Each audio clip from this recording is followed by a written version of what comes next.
ကဲဒီနေ့အမေးဖြေအပိုင်းနဲ့သင်ခန်းစာကိုစလိုက်ကြရအောင်ပထမဆုံးတစ်ယောက်အနေနဲ့ဘယ်သူကိုမေးရမလဲဆိုတော့အစဲတန်ဆုံးစုမောင်ငွေပုဖြေပါမယ်ဖျားတက္ကကြီးကျင့်စိုးလက်ထက်မြန်မာနိုင်ငံမှာအပေါ်ဆုံးကဘာလဲစစ်ဘေးဒုက္ခတွေပါဆရာမမှန်ပါတယ်နောက်မေးခွန်းတစ်ခုထပ်မေးပါမယ်ဖျားတက္ကကြီးကျင့်စိုးလက်ထက်မြန်မာနိုင်ငံမှာစောက်ရှက်မရှိတဲ့လူတွေကဘယ်သူတွေလဲဘောမအမှုပညာရှင်တွေပါဆရာမမှန်ပါတယ်ကဲဒီတစ်ခါငှက်ပြောသီးစားမောင်မနာနာဖြေပါမယ်ဖျားတက္ကကြီးကျင့်စိုးလက်ထက်မြန်မာနိုင်ငံမှာဘာတွေတိုးတက်သွားလဲ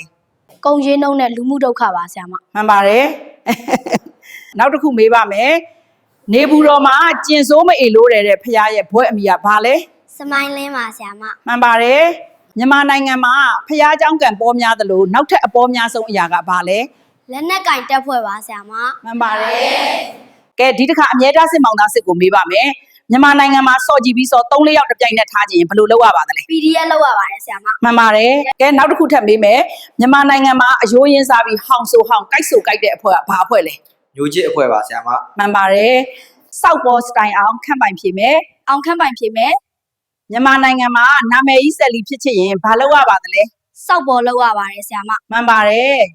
နောက်တစ်ခု social media မှာ follower တိုးချင်ရင်တော်တော်ကောင်းပုံစံဖမ်းချင်ရင်ဘယ်လိုလုပ်ရပါသလဲပတ်စံလူပြပြီးဗီဒီယိုရိုက်တင်ရပါတယ်ဆရာမမှန်ပါတယ်အဖွားကိုချစ်ရင်အဖွားကိုအားပေးရင်